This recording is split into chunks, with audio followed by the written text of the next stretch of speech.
feel free to throw those in the chat box and I will be happy to moderate those at the end of the session. Today's presentation is Because No One is Illegal, Replacing the Subject Headings Aliens and Illegal Aliens in a Local Catalog. And our presenters are Tim Kaiser, Joshua Barton, Mike Erickson, and Lisa Robinson. And I'll go ahead and turn it on over to them. Thanks very much, Jessica. Good afternoon, everybody. Thanks for coming to our presentation. We're just going to introduce ourselves quickly before we get started. My name is Joshua Barton. I am the head of cataloging at Michigan State University Libraries, and I'm also the zine librarian there. Hi, I'm Tim Kaiser. I'm catalog librarian for cartographic resources at MSU Libraries. Hello, I'm Lisa Robinson. I'm the head of metadata management at Michigan State, which is the authority control unit. Hi, everyone. I'm Mike Erickson. I'm an original cataloger at Michigan State University, focusing on zines, African language material, and whatever else comes my way. So that's us. And we're talking through a project that we did regarding this illegal alien subject heading. We're going to start with some background on how the project got started, where the ideas came from, the inspiration for this. Move on to talking about some of the rationale that we had for moving forward with the change, talking about the project staging and implementation, and then comparing some other approaches to making this change on a local level that have happened elsewhere since we first started thinking about this. So the story of how and why our library decided to dispense with the term aliens when describing people began with a human connection, a moment when the harm of assigning a particular name to a particular group of people became undeniably clear. You might be familiar with Hope Olson's work, The Power to Name. It's an important work where she unpacks the harm that can be done, the marginalization that can be created by forcing concepts, including people groups, into rigid categories with particular labels. And you might also be familiar with the work of Michelle Caswell and Marika Sefor on radical empathy in archives, where they highlight the affective responsibilities that archivists have, not just to users of archives, but to creators of records, subjects of records as well. Their insights are applicable to cataloging work. Also, I believe that catalogers have affective responsibilities to users, creators, and people who are the subjects of works. Really, there's a wealth of guidance to draw on that shows how the work of cataloging is linked to real human lives, how it impacts real human lives, framing how those people are going to be interpreted and understood by other people now and into the future. And so the story of our decision on the aliens term began with a rush of realization about just how true this is. MSU Libraries, like most academic libraries in the country, uses the Library of Congress subject headings, or LCSH, as the vocabulary with which we indicate what books and other documents in our collection are about. It's a controlled vocabulary, a controlled list of terms to help create consistency in subject access from library to library. And in 2016, after a lot of hard work by student activists at Dartmouth College and some activism and advocacy among librarians, the Library of Congress was moved to reverse their earlier opposition to changing the LCSH terms, aliens and illegal aliens, to use new terms instead. So aliens would become non-citizens and illegal aliens would become a pair of terms, non-citizens and unauthorized immigration. LC made an official announcement about this change in March 2016, received largely enthusiastically by the profession. They had substantive, solid reasoning justifying the change, which is outlined in the document that is screenshotted here. The reaction in the Congress of that time, however, was not enthusiastic. In fact, legislation was introduced that would bar LC from making the change. And ultimately, a provision was approved in the appropriations process that required LC to retain the existing terms unchanged. So Library of Congress was therefore compelled to forego their original proposal and has been relatively quiet on the issue ever since, though there has been some news on this in recent weeks. Of course, a dust up over library subject headings isn't a common national news event. So the illegal aliens backlash in Congress caught the attention of libraries around the country. Here we had a well-reasoned proposal and a plan for moving away from aliens terminology, but ELSI was restricted from moving us forward. So the question arose, should other libraries move ahead independently? So diverging from LCSH in North American cataloging is not entirely straightforward, as we shall see, but this was a question looming in the background for many libraries like ours. And on to the next slide. For me and for Mike Erickson, also presenting today, the question came to a head over one piece being cataloged. So as I mentioned, in addition to serving as the head of cataloging at MSU, I'm also the zine librarian, and we have a substantial zine collection at MSU. Our zines, all zines, are publications that have a long history in subcultural marginalized circles. They're do-it-yourself self-publications produced usually in short runs, usually on a photocopier and with some kind of connection to underground, underprivileged, less empowered communities. I collect these for our special collections library, and Mike and I work together on cataloging them. And with these issues of the language that's being used can come up often, where there's some tension between LCSH terms that we might want to use, for example, and then the vernacular that the zine producing community might use themselves, or even about themselves. In 2018, we were cataloging this zine called UndocuAlly, a guide on how to be a good ally to undocumented immigrants, which was produced by an organization in Chicago called Undocumented Projects.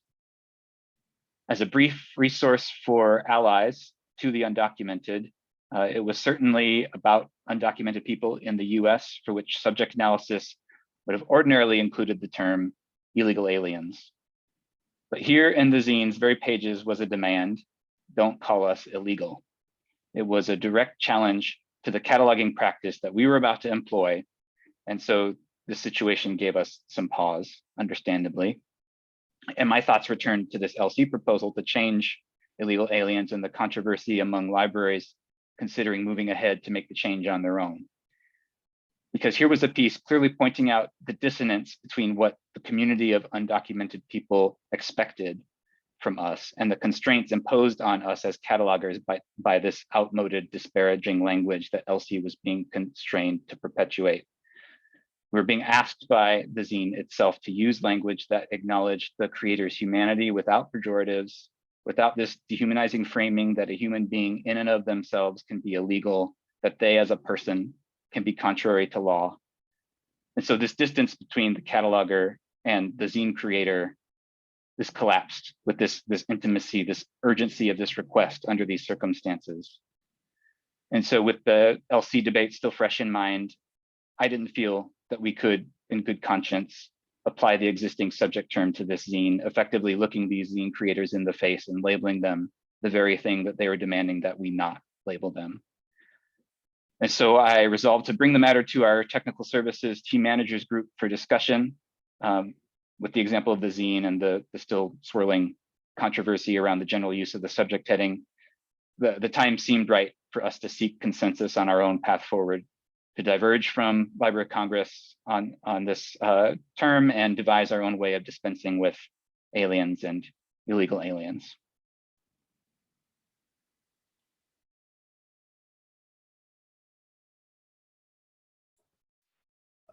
Historically, MSU Library's cataloging policy has been very intentional about aligning closely with national cataloging practices through organizations such as the Program for Cooperative Cataloging and by our use of national controlled vocabularies such as Library of Congress subject headings. Prior to this project, we had made some very limited use of alternative headings in cases where catalogers or subject specialists did not feel that LCSH adequately expressed a concept. So for instance, we had applied a local subject heading undocumented workers, but only to about 10 records. We also applied local subject headings Chicanos and Latinos to records in one of our poster collections, in addition to the LCSH headings Mexican Americans and Hispanic Americans. And that was to accommodate a special request from the curator of that collection. These instances were limited in their scope and were limited to making additions to our records without any intention or practice of replacing LCSH headings. Institutionally, we do not wish to stray very far from LC and PCC practices, in part because of the obvious benefits in interoperability and efficiency that are afforded by adherence to national standards. It was and it still is our preference to contribute our voices to efforts to change national practices and headings in whatever ways we can, rather than implementing local replacements. And that preference is partially driven by our current technological environment for cataloging, where we still lack the kinds of cataloging software and display methods that might allow us to do things like apply a local label to a national identifier. So in other words, we lack the means to treat an LC subject heading as merely an underlying record number hidden from obvious view to the public. The text string itself remains integral to what an LC subject heading is. And if we're going to use an LC subject heading, we're currently stuck with that text string. So if we choose to use SH 8500 3553, we are stuck with the text string illegal aliens. And conversely, if we decide we want to lose that text string, we also lose the identifier, and we are then untethered from LC and from national practices. In this case, the fact that the Library of Congress had communicated its plans before they were stopped by congressional intervention presented us with an unusual opportunity to adhere to an intended, albeit rejected, national standard. We felt reasonably safe in assuming that if the federal government ever pulls back from its interference, the Library of Congress would likely proceed with its original plans. And so this meant that if MSU were to implement that canceled plan locally, we would be well positioned to come back into alignment with LC practice later on. It is not possible for a single library to attempt to address everything that is problematic about Library of Congress subject headings. But a project to implement LC's canceled plan was attractive to us in that it was at a scale that seemed doable, and that it addressed a particularly egregious case of oppressive language in our cataloging practice.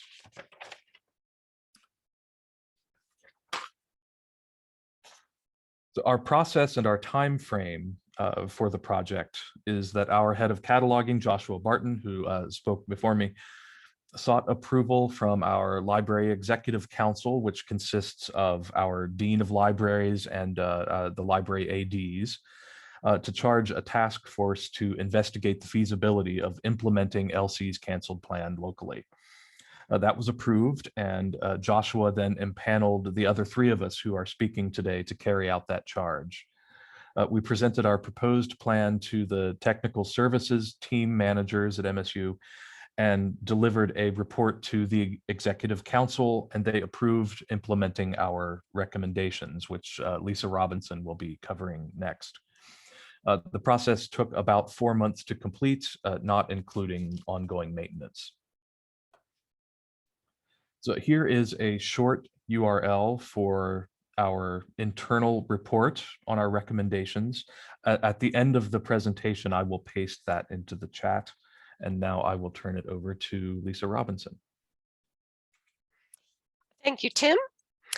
So, having received administrative approval to make these changes, we could now embark on actually changing what turned out to be 5,043 headings in our catalog. We had to solve two problems. First, how to accomplish the subject heading replacements, and second, how to redirect patrons to the local terms in our catalog. So for the first problem, so we had chosen to follow the LC proposal in part because we thought it would more readily gain administrative approval, and that was correct. But it was not the easiest plan to implement.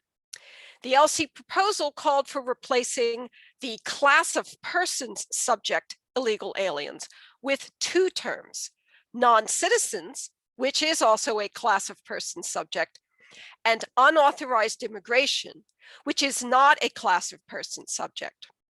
Since some subdivisions, such as social conditions or services for, can only be used with class of persons subjects, they cannot be used with the added subject unauthorized immigration.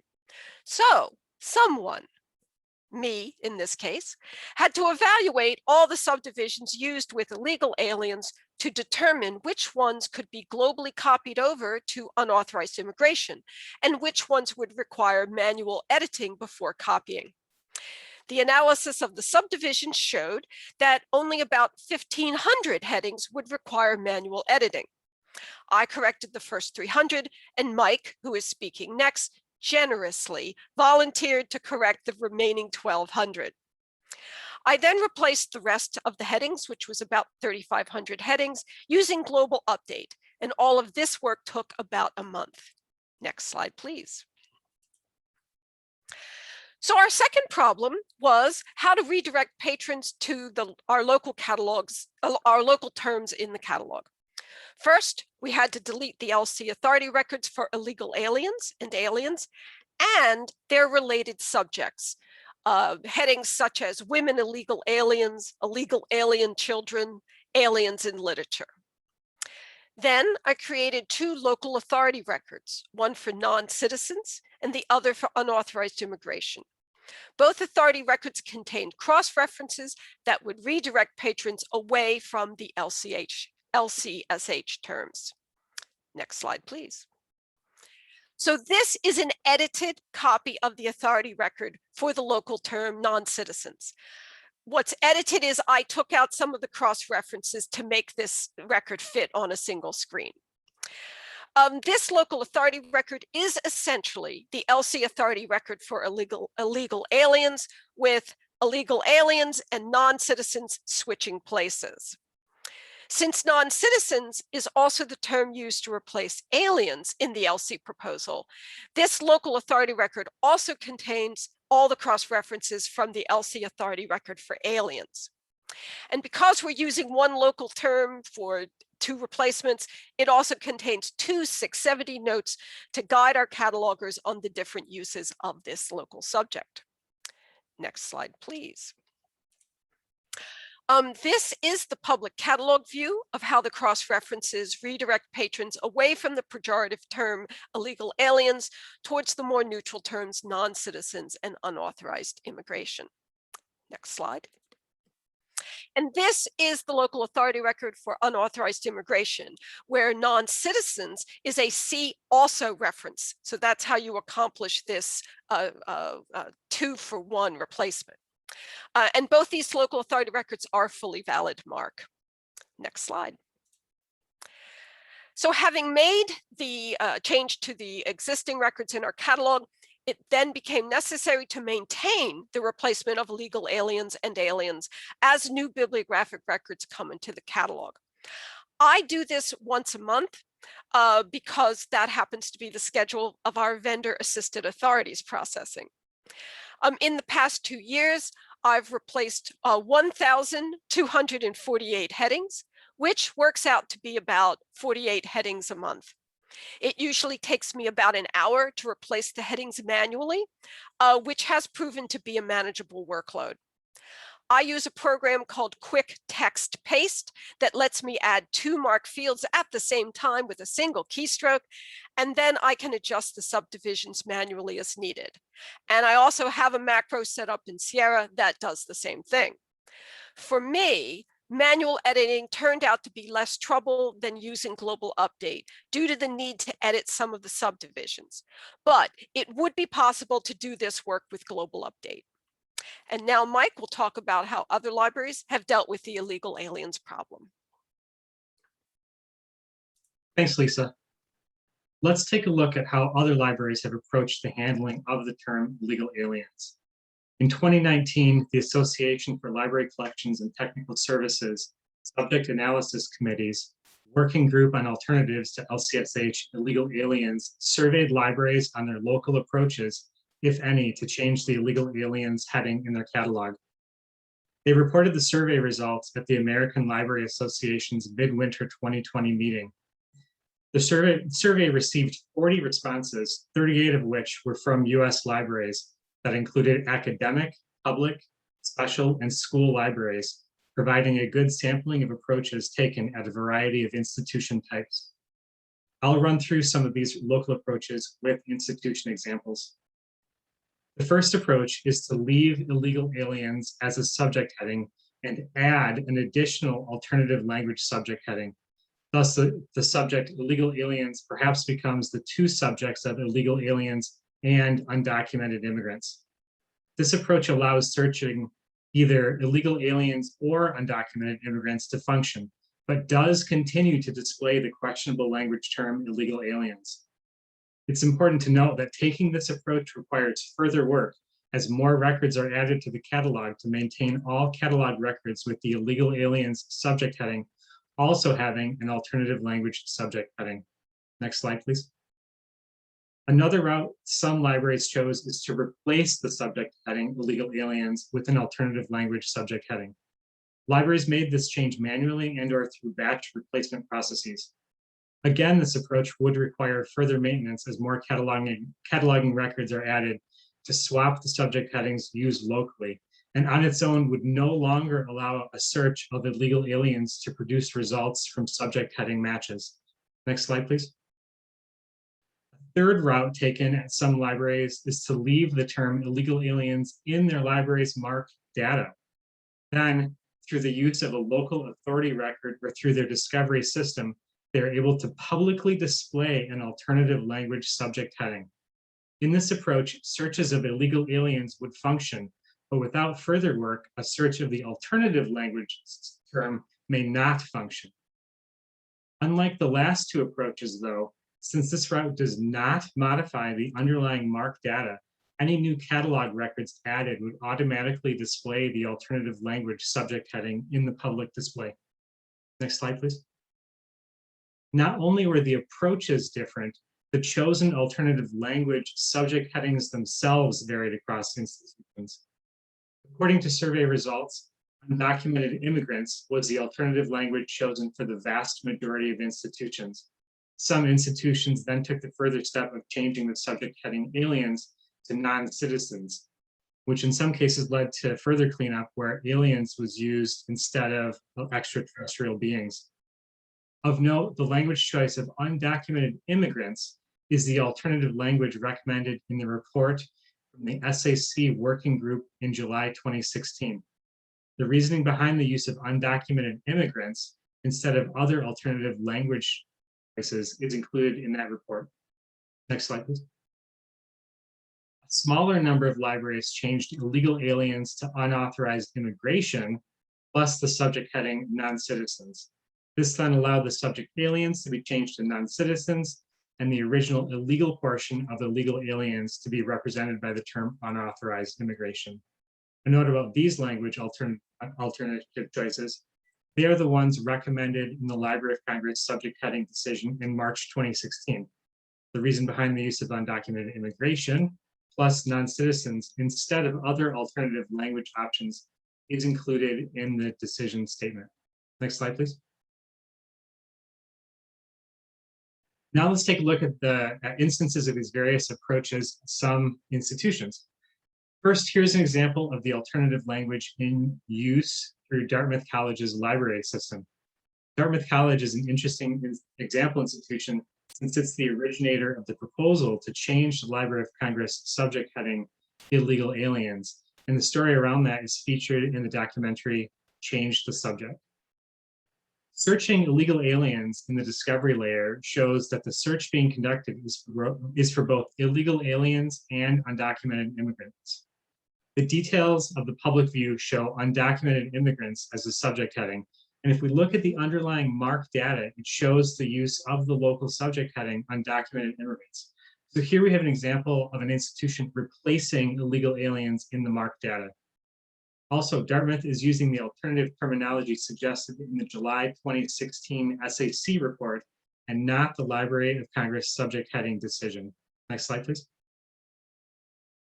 Next is an example search of illegal aliens in Villanova University's library system in the same book's cataloging record and underlying MARC as the Dartmouth example.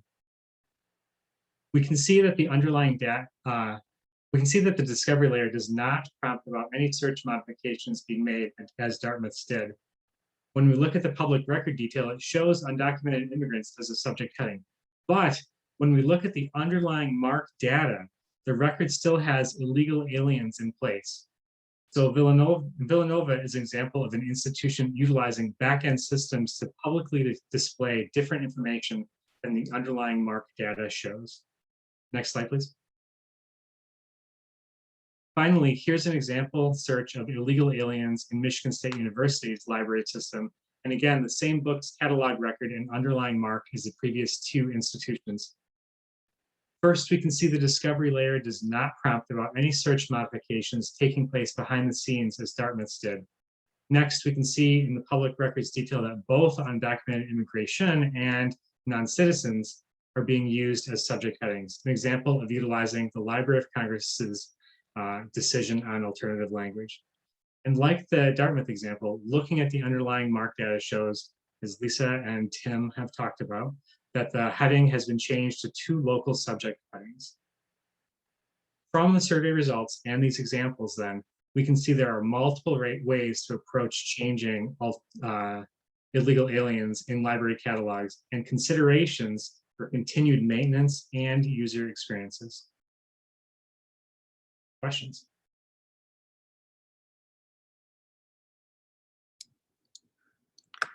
Thank you very much.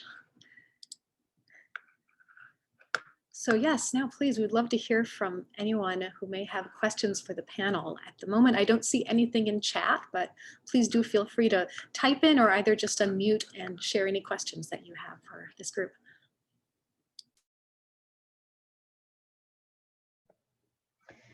At the beginning of the panel, you mentioned that there had been some kind of a fuss or a little bit of rumbling on the horizon as far as the Congress decision to suppress that change goes. Could you elaborate a little bit more on that? I think Lisa's going to be closest to this. Are you willing to jump in here, Lisa? Yes. Okay. Well, I think some of what's sparked this speculation that the Library of Congress might be changing its term illegal aliens was the Biden administration's executive order to the Department of Homeland Security to stop using the term illegal aliens. So that's a very public government response that this term shouldn't be used.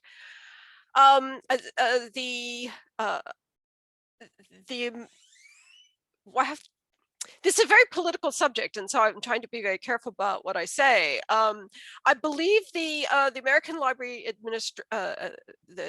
Association, it did in its midwinter meeting consider a proposal, but it then pulled back. It didn't actually approve this proposal, but it did consider a resolution that would ask the Library of Congress to reopen this case, this consideration of using illegal aliens. So there's definitely sentiment there, and they And just because they chose, the ALA council chose not to approve that approach, they didn't consider that proposal, that resolution, ALA Midwinter, doesn't mean the sentiment has gone away. So maybe that's as much as I can say. I can jump in with some hearsay.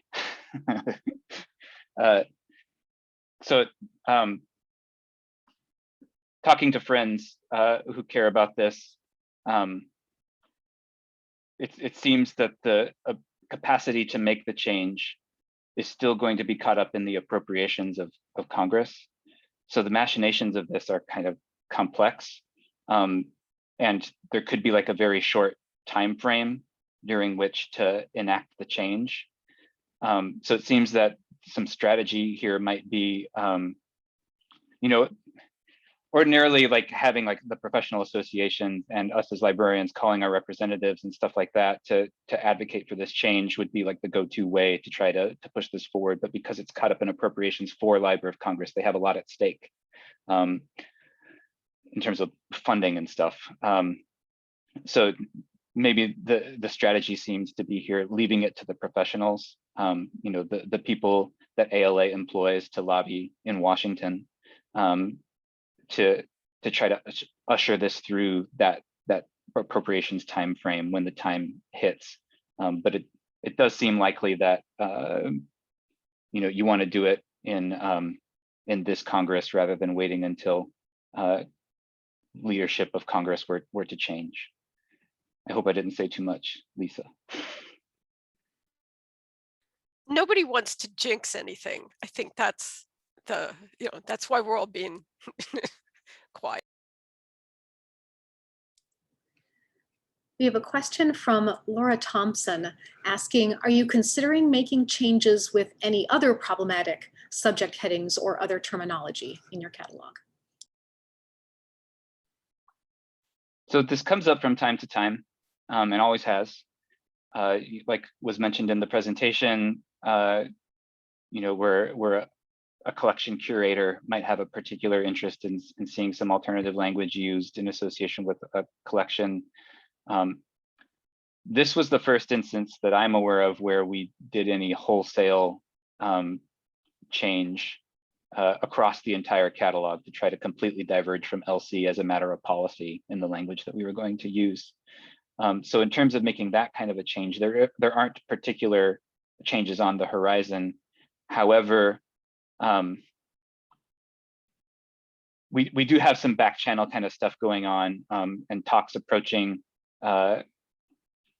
where those of us in the library who care a lot about this kind of thing, I mean, all of us care in degrees, I'm sure, but where catalog language and how that impacts the communities that we serve, and the people groups that we're describing and the social justice issues inherent to this.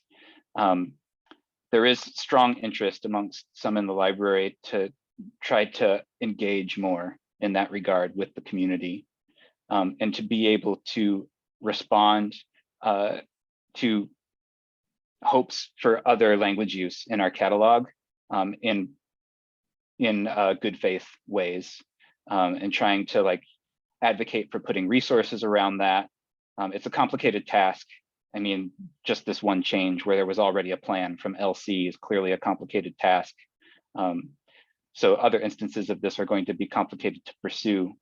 But it seems that there are ethical reasons for trying to figure this out as libraries. And so we're trying to have those talks right now and making concrete proposals in that regard for ways to try to field input on ways that we can use language that entails less bias, or better yet, no bias at all. What? Oh, go ahead, Mike.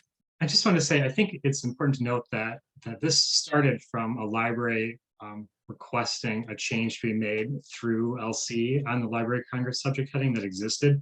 And I feel like that is a route that could be approached for other less politically dicey, but still questionable language terminology, as well as just other terms that may not exist even. And I was just going to say that for me, the ethical considerations, I'll say maybe unfortunately, all right, have to be balanced against the workload considerations, because there are, they just do. Like, and I wish they didn't. But something that I'm very excited about, that I haven't even said to Joshua yet. So here you go. Last week, our authorities vendor in a webinar announced a new service where they would help you create and then maintain local authority records, so local alternatives to problematic language. And that, yes, I got very excited about that, because then if you're already sending your records to a vendor, then they're making their change for you and they're helping you create these records. So I sort of felt like, yay. They have a list of 3,600 terms relating to indigenous peoples, which blew my mind. And that maybe that could be like way too big a project to take on, 3,600, but it just gave me a lot of hope that there was a new alternative, a new tool in the toolbox that we might be able to use to address problematic language. Lisa, this might be a good time to add another question that came through chat that I think is related to what you're talking about. Can you talk about the process for identifying incoming records with the old terminology in need of updates for ongoing maintenance? And then also curious to hear more about the quick text paste tool that you're using. So maybe two questions there. Okay. Related. Well, I'll answer okay. To identify the records, I just searched the old terms, and I have a little Word document that lists them all out for me. yeah, so that I remember what to search, so that I don't forget. Like illegal aliens, women illegal aliens, but then I usually end up forgetting children of illegal aliens. No, and illegal alien children, right? So anyway. So no, I just search them, and then I see and I change them. Because the number each month is small, that's why I do it in this manual way. But you could have a canned search in Sierra, and run it. Like, I could be more automated about this than I am. So I'm just being low tech at the moment. Quick text paste. One of our IT people, because I was whining, I believe, about having to do type something repetitively, said, "Oh, we have a program that can fix that." And it's just called quick text paste. And so she put it on my machine, and it's like changed my life, because it'll work in anything. Like, it'll work in Word. It works in Sierra. So that's very useful. You type out like what you want to have it do, and then you can assign a keystroke to that. And then you have like in Connection, the text strings in Connection, it's like that, only it's separate from Connection. And so I use it a lot for any time in authority work that I have to put in the same text over and over again. So I have a whole bunch of these now.